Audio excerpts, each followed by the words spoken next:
فیصلہ کریں کہ آپ کی مائیں اور بہنیں آپ کی بیگم پہ زیادتی تو نہیں کر رہی. اگر کر رہی ہیں تو بلا وجہ ماں اور بہن کا ساتھ مت دو, بلکہ اپنی بیگم کو الگ کر دو. اور یہ یاد رکھو, جب اس طرح کے جھگڑے شروع ہو جاتے ہیں ان کو حل کرنا اکثر کسی کے بس میں نہیں ہوتا. آپ اگر کوشش کرو گے صحیح ہو جائیں, نہیں ہوں گے, الگ کر دو, تاکہ جب بعد میں چھری چاقو نکلے اور بال گھسیٹیں اور ماریں ایک دوسرے کو, اور ریسلنگ کا وہ ایک رنگ بن جائے گھر جو ہے نا, اس سے پہلے آپ اس کو الگ کر دو.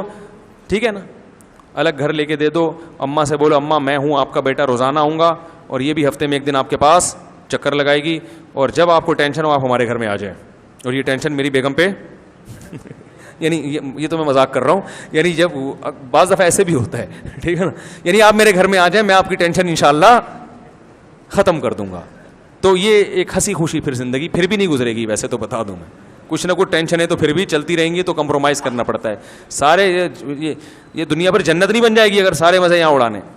لیکن ظلم نہیں کرو بھائی, اپنی بہنوں اور ماؤں کی وجہ سے بیوی پہ ظلم نہ کرو, اور ماں کے ساتھ بھی بدتمیزی نہ کرو.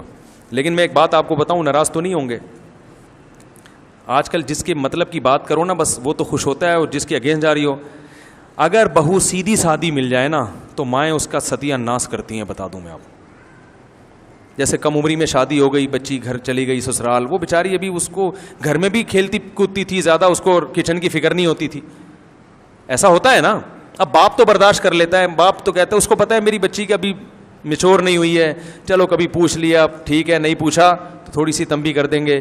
تو ایسی نا سمجھ بچیاں ہوتی ہیں, ان کی جب شادی ہو جائیں تو پھر ساس اس کا گھوٹالا جو ہے نا کچومڑ بناتی ہے.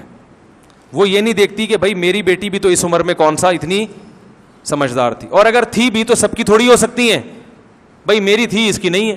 تو اس کو ذرا دیکھو, نبی صلی اللہ علیہ وسلم نے امی عائشہ سے نکاح کیا نا, وہ گڑیا سے کھیلتی تھی, اتنی کم عمر تھی. تو آپ صلی اللہ علیہ وسلم نے تو ایسا نہیں کیا کہ ان کو اتنا بالکل ان کی مینٹل اپروچ سے اونچے کاموں کا مکلف بنایا. نبی ان کے ساتھ مزاح کیا کرتے تھے. ایک دفعہ ان کا گھوڑا تھا پر والا, تو آپ نے امی عائشہ سے پوچھا کہ یہ گھوڑے کے تو پر نہیں ہوتے. انہوں نے فرمایا کہ یا رسول اللہ, حضرت سلیمان علیہ السلام کے گھوڑے کے بھی تو پر تھے نا, وہ تو ہوا میں اڑا کرتے تھے, تو یہ بھی ہمارا پروں والا گھوڑا ہے. ٹھیک ہے نا. پھر آپ صلی اللہ علیہ وسلم ان کو حبشیوں کا کھیل دکھاتے تھے مسجد نبی میں, حبشی کھیل رہے ہوتے تھے. امی عائشہ فرماتی ہیں کہ نبی صلی اللہ علیہ وسلم نے مجھے دیوار کے اوپر کھڑا کیا اور حبشیوں کا کھیل دکھایا. کتنے مصروف زندگی نبی کی, ایک ایک سیکنڈ کروڑوں روپے کا, مگر اپنی زوجہ چونکہ کم عمر ہے وہ ان چیزوں میں